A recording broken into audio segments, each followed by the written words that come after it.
Hi, my name is Scott Reese, and you are watching Blind Ambition TV. As always, I wanted to thank you in advance for watching this video, and I wanted to share some things with some folks who own businesses, especially if you own a business where you're advertising online, whether it be in Facebook or other social networking sites. One thing I'm seeing constantly is, especially from people who are just getting started, and even from veterans who I would think would know better,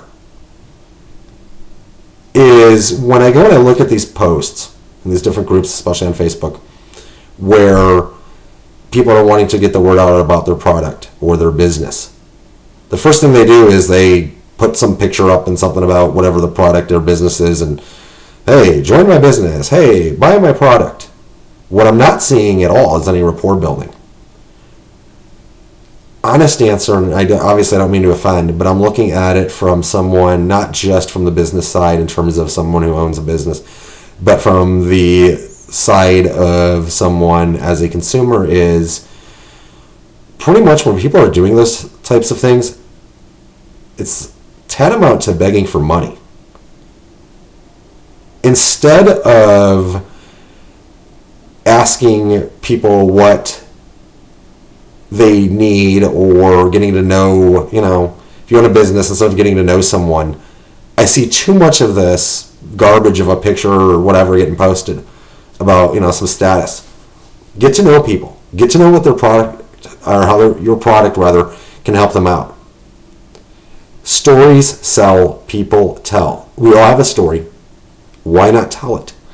People are going to be more apt to pay attention to whatever it is that you are trying to sell. Okay, I learned this, especially a long time ago, over the years when I've worked in customer service, that if you can relate to people, they're going to be more apt to be interested in whatever it is that you're selling, not because of the product, but because you're selling yourself. And even if whatever business or product it is can't directly impact them, once people get to know you, they might be more than willing to share whatever it is that you have to offer. I'm going to give you an example. When I worked for the last insurance company, I don't know how many times, and I'm not going to get political, it is what it is, but the Affordable Health Care Act, otherwise known as Obamacare, that was primarily the insurance that we dealt with where I used to work.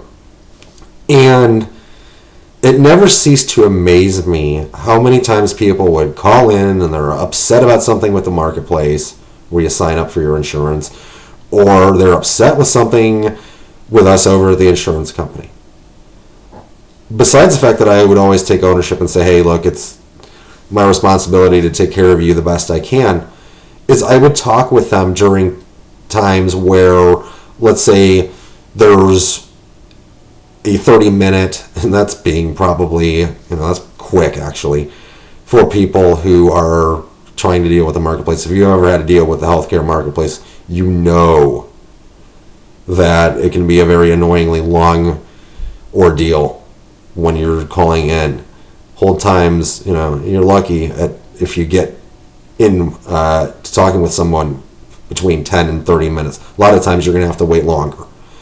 What I would do is, during the course of those times that I was on hold with a member or a prospective member, is I would look at something, say someone's from Columbus, Ohio. Oh, you're from Columbus? Oh, that's cool. I've been to Columbus. I went to a Blackhawks game out there a few years ago. Start chit-chatting with them about that experience. Or had one cool caller that was in Cincinnati, and I asked him, are you a Reds fan? And I'm a big baseball fan.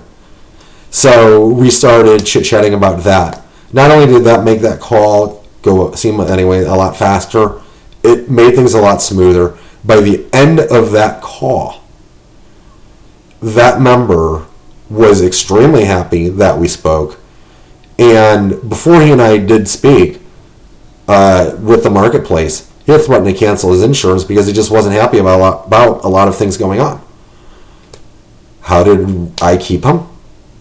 Again, I gave him some rapport. I came across as being a genuine human being. People noticed that. They didn't need, when they called us, yeah, they might be looking for health insurance, but I've always had the attitude that, okay, you may need health insurance, but you don't need this health insurance. You can go somewhere else and get it. So my attitude was, why would I not want to show myself as a genuine human being and treat the person that I talked with as a human being as opposed to a dollar sign or whatever? People will pick up on that. That is going to carry you a long way in not just your business, but in everyday life. So, like I said earlier, stories sell, people tell. It's pretty simple, but it's a concept that a lot of people don't seem to get.